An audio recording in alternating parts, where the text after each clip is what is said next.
कई मिनट बाद Jiang uncle वांग और अन्य लोगों के पास गया। पहुंचने पर उसने देखा कि अंकल वांग काफी घायल हो चुके थे। उन दोनों को राक्षसों ने घेर लिया था। अंकल वांग ने तलवार को दोनों हाथों से पकड़ रखा था और झाओई की पीठ पर अपनी पीठ टिका रखी थी। उसने दोनों हाथ राक्षसों की ओर बढ़ा रखे थे और हमले से खुद को बचाने के लिए अपनी क्षमता का इस्तेमाल करने के लिए तैयार थी। धीरे धीरे राक्षस अंकल वांग और झाओई की ओर तेजी से बढ़ने लगे, हमला करने की तैयारी कर रहे थे। जब अंकल वांग के घाव से खून उनके चेहरे पर गिर रहा था तो उन्होंने अपने दांतों को कसकर भींच लिया और राक्षसों को घूरते हुए उन्होंने झाओई को समझाया कि हर बार राक्षसों को हराना मुश्किल होता जा रहा है, इसलिए अगर वे इसी गति से चलते रहे तो कोई रास्ता नहीं था कि वे उन्हें हरा सकें और जीवित बाहर आ सकें। अंकल वांग ने अपना सिर उसकी ओर घुमाया और उसे जियांग को खोजने और पहले यहाँ से जाने का आदेश दिया। ये सुनकर उसने अपना सिर उसकी ओर घुमाया और पूछा कि वह किस बारे में बात कर रहा था। जब वह विचलित था, एक मरे हुए सैनिक ने गति पकड़ी और अंकल वांग पर हमला करने के इरादे से तेजी से आगे बढ़ना शुरू कर दिया। जब अंकल वांग ने एक हाथ से तलवार पकड़ी और झाओई को देखा तो उसे मरे हुए सैनिक की उपस्थिति का एहसास हुआ और वह सोचने लगा कि क्या हो रहा है। उसने जल्दी से अपना सिर राक्षस की ओर घुमाया और ये देखकर कि उसकी तलवार तेजी से उसके सिर की ओर आ रही थी, उसने अपने दांत कसकर भींच लिए और सोचा कि यह अच्छा नहीं है। उसी समय जियांग प्रकट हुआ। उसने राक्षस की ओर हाथ बढ़ाया और लिटिल नाइन की जहरीली धुंध क्षमता का इस्तेमाल किया। इससे पहले कि मरे हुए सैनिक की तलवार अंकल वांग पर असर कर पाती, जहरीली धुंध उसके शरीर से चिपक गई और धीरे धीरे उसे नष्ट करने लगी। जब धीरे धीरे मरे हुए सैनिक का शरीर गायब हो रहा था, अंकल वांग ने पलटकर देखा और ये देखकर वह एक ही समय में हैरान और भ्रमित हो गया और सोचने लगा कि क्या हो रहा है। उस समय जियांग ने अंकल वांग और अन्य लोगों से पूछा कि क्या वे ठीक हैं। जियांग की आवाज़ सुनकर अंकल वांग ने अपना सिर पीछे घुमाया और जियांग को देखकर उन्होंने अपने दांत कसकर भींच लिए और अवाक रह गए। जैसे ही जियांग धीरे धीरे उनके पास पहुंचा, उसने अपना हाथ एक तरफ बढ़ाया और लिटिल नाइन की जहरीली धुंध का इस्तेमाल किया, जिससे मरे हुए सैनिक संक्रमित हो गए और इस प्रक्रिया में वे नष्ट हो गए। जब धीरे धीरे सभी मरे हुए सैनिक नष्ट हो रहे थे, तब अंकल वांग ने अपना शरीर जियांग की ओर घुमाया, एक हाथ से तलवार पकड़े हुए। उसने जियांग को घूरते हुए पूछा कि उसके जैसा जागृत सृजन वर्ग ऐसा कैसे कर सकता है। जियांग अंकल वांग के सामने रुक गया और जब उसके शरीर से एक शक्तिशाली ऊर्जा निकल रही थी तो उसने अपना सिर उसकी ओर घुमाया और मुस्कुराते हुए समझाया कि उसके पास जहरीली धुंध नामक एक छिपी हुई क्षमता है। ये कहने के बाद उसने अपना हाथ बगल की ओर बढ़ाया और लिटिल नाइन की जहरीली धुंध क्षमता का फिर से इस्तेमाल किया। ये देखकर कि अंकल वांग घायल हो गए हैं, जियांग ने झाओई और झाओई से कहा कि वे उन्हें गुप्त क्षेत्र के द्वार पर ले जाएं। उन्होंने ये भी कहा कि वह उन्हें कवर करने के लिए पीछे रहने की योजना बना रहा है। ये सुनकर सभी अवाक रह गए। आश्चर्यचकित नज़र से अंकल वांग ने उसे घूरना शुरू कर दिया और उससे कहा कि भले ही जियांग के पास एक दिव्य शक्ति थी, लेकिन ये बहुत खतरनाक था। झाओई ने भी आश्चर्यचकित भाव से जियांग को देखना शुरू कर दिया और उसे मरे हुए सैनिकों के खिलाफ लड़ने के बजाय उनके साथ शामिल होने के लिए कहा। जब वे बात कर रहे थे, झाओई ने बस अपना हाथ अपने मुंह के पास रखा और चुप रही। जियांग ने उनसे अपनी पीठ मोड़ ली और जैसे ही उसके शरीर से एक शक्तिशाली ऊर्जा निकली, उसने अपना सिर थोड़ा उनकी ओर घुमाया और अंकल वांग को आश्वस्त किया कि वे चिंता न करें क्योंकि उन्हें कोई समस्या नहीं होगी। ये कहने के बाद जियांग ने अंकल वांग और अन्य लोगों से अपनी पीठ मोड़ ली और जैसे ही उसके शरीर से एक शक्तिशाली ऊर्जा निकली, वह धीरे धीरे राक्षसों के पास जाने लगा। उस समय सिस्टम ने सभी को सूचित किया कि गुप्त क्षेत्र के अंतिम स्तर में लोगों की संख्या आवश्यकताओं को पूरा करने के कारण गुप्त क्षेत्र के बॉस को बुलाया जा रहा था। जब अंकल वांग जियांग को उनसे दूर जाते और राक्षसों की ओर बढ़ते देख रहे थे तो उन्होंने उसे रोकने की कोशिश की, लेकिन इससे पहले कि वह कुछ बोल पाता, झाओई ने उसे बीच में रोक दिया। उसने अपना सिर उसकी ओर घुमाया और उसे याद दिलाया कि जियांग एक लापरवाह व्यक्ति नहीं है, इसलिए उसने उससे उस पर भरोसा करने के लिए कहा। बहुत विचार करने के बाद अंकल वांग ने जियांग पर भरोसा करने का फैसला किया। उसने उसे तलवार फेंकी और कहा कि इसे बाद में वापस करना न भूलें। ये सुनकर जियांग ने आगे बढ़कर तलवार पकड़ ली और अंकल वांग को आश्वासन दिया कि वे चिंता न करें क्योंकि वे इसे बाद में वापस कर देंगे। इस तलवार को नौसिखिए विजेता की तलवार कहा जाता था। इसमें 25 गति बिंदु, 30 शक्ति बिंदु और 2% हमला गति बोनस था। इसमें एक निष्क्रिय क्षमता भी थी जो पहले से ही सक्रिय थी। जियांग ने तलवार को अपने चेहरे के करीब लाया और राक्षसों को आक्रामक रूप से घूरा। उसके लिए ये बहुत अच्छा था क्योंकि अब वह अंकल वांग की तलवार से जहरीली धुंध की हमले की सीमा को बढ़ा सकता था। वह एक जहरीली धुंध को सक्रिय किया जिससे वह धीरे धीरे उसकी तलवार की धार पर उभरने लगी। मरे हुए सैनिकों ने गति पकड़ी और जियांग पर हमला करने का प्रयास किया, लेकिन पलक झपकते ही उसने उनके हमलों को चकमा दे दिया और अंकल वांग की तलवार का उपयोग करके राक्षसों को टुकड़ों में काट दिया। इस प्रक्रिया में उन्हें जहरीली धुंध से संक्रमित कर दिया। ये राक्षस जियांग के लिए कोई मुकाबला नहीं थे क्योंकि वह पूरे स्कूल में सबसे अच्छा तलवारबाज था। जब जियांग मरे हुए सैनिकों के खिलाफ लड़ाई में विचलित था तो एक बहुत शक्तिशाली राक्षस ने गति पकड़ी और तेज गति से उसकी ओर बढ़ना शुरू कर दिया। राक्षस ने अपनी तलवार निकाली और जैसे ही वह धीरे धीरे जियांग के पास पहुंचा, उसने उसे आश्चर्यचकित करके हमला करने की तैयारी की।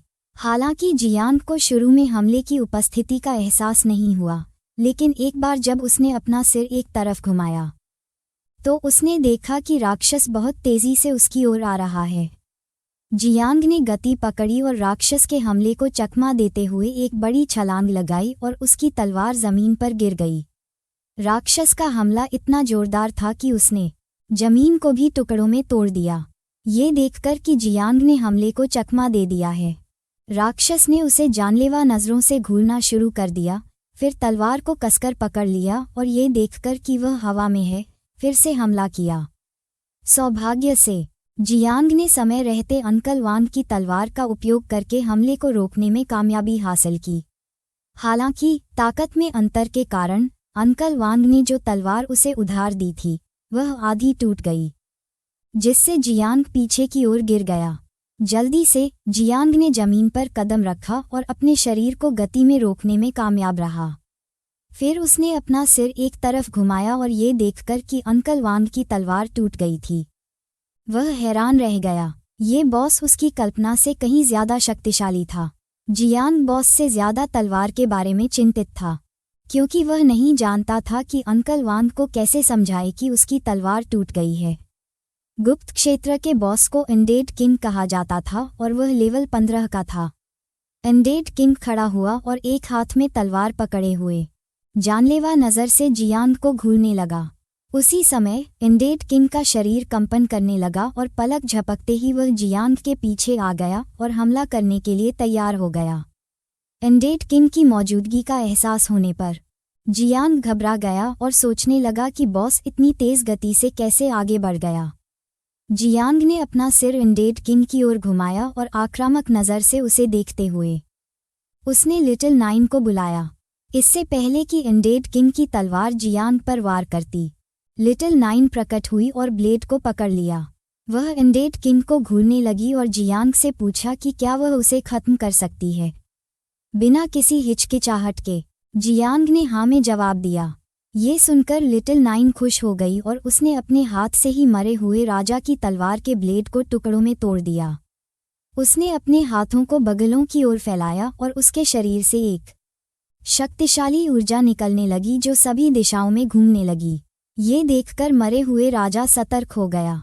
अब जब उसने अपनी तलवार खो दी थी तो उसने लिटिल नाइन के ध्यान भटकने का फायदा उठाते हुए अपनी मुट्ठियों का इस्तेमाल करके हमला करने का फैसला किया।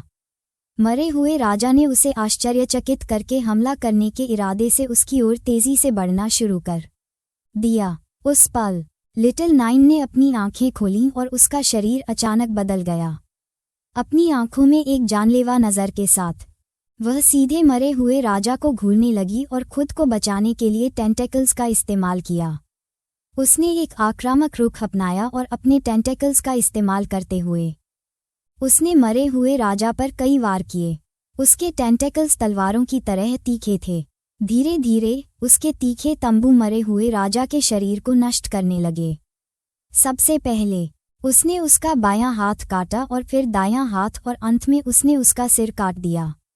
उसने तंबू को मरे हुए राजा के सिर में घुसा दिया, फिर पलटी और बॉस का शरीर जमीन पर गिर गया।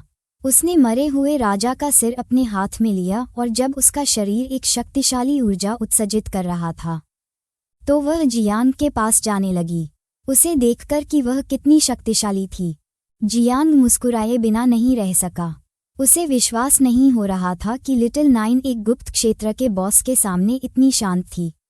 उसने सोचा कि अब जब बॉस को हरा दिया गया है तो पोर्टल खुल जाएगा। लिटिल नाइन ने गति पकड़ी और जियांग के पास उतरा।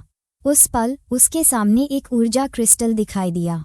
जब वह क्रिस्टल को घूर रहा था तो उसे आश्चर्य होने लगा कि यह क्या है। ऊर्जा क्रिस्टल आसमान में ऊपर उठने लगा और धीरे धीरे राक्षसों की लाशों से जादू निकालने लगा। ये देखकर जियांग हैरान रह गया। कुछ सेकंड बाद ऊर्जा क्रिस्टल चमकने लगा, जिससे एक विशालकाय राक्षस प्रकट हुआ। इस राक्षस को अनडेड टायरेंट कहा जाता था और ये लिटिल नाइन और जियांग से 20 गुना बड़ा था। एक जानलेवा नज़र से अनडेड टायरेंट जियांग और लिटिल नाइन को घूरने लगा। ये देखकर कि क्रिस्टल एक राक्षस में बदल गया था, उसे आश्चर्य होने लगा कि क्या ऊर्जा क्रिस्टल इस गुप्त क्षेत्र का असली मालिक था। जियांग ने अपना सिर पीछे घुमाया, अपने दांतों को कसकर भींचा और लिटिल नाइन को ऊर्जा क्रिस्टल को नष्ट करने का आदेश दिया। मरे हुए तानाशाह के अंदर क्रिस्टल। जब राक्षस जियांग को घूर रहा था तो वह दहाड़ने लगा। राक्षस ने लिटिल नाइन पर गदा से हमला किया, लेकिन पलक झपकते ही उसने गति पकड़ ली और खुद को दीवार से दूर धकेल दिया। हमले को चकमा दे दिया। ये देखकर कि उसने हमले को चकमा दे दिया है, मरे हुए तानाशाह ने फिर से हमला करने की तैयारी की। इसने लिटिल नाइन पर एक बार फिर हमला किया, लेकिन उसने गति पकड़ ली और हवा में एक बड़ी छलांग लगाई, इस प्रक्रिया में हमले से बचती हुई। इससे राक्षस की गदा जमीन पर जा गिरी, जिससे वह टुकड़ों में बिखर गई। जब लिटिल नाइन हवा में थी, उसके चेहरे पर जानलेवा भाव था, तो उसने मरे हुए तानाशाह को गौर से घूरना शुरू कर दिया और फिर अपने हाथों को उसकी ओर बढ़ाया, जिससे उसके तीखे तंबू तेजी से उसकी ओर बढ़ने लगे। उसने अपने तीखे तंबुओं का उपयोग करके बॉस पर हमला करना शुरू कर दिया, लेकिन उसने बिना किसी प्रयास के सभी हमलों को चकमा दे दिया, जैसे कि कुछ भी नहीं हुआ हो। ये देखकर कि मरे हुए तानाशाह इतना बड़ा राक्षस होने के बावजूद इतनी तेज गति से आगे बढ़ने में सक्षम था, जियांग आश्चर्यचकित था। उसने अपने दांत कस लिए और एक योजना के बारे में सोचना शुरू कर दिया। जमीन पर नीचे देखते हुए उसने मलबे के बीच कई पौधे देखे। ये देखकर उसने इसका फायदा उठाने का फैसला किया और आध्यात्मिक गुरु नामक अपनी दिव्य सृजन कक्षा का उपयोग किया।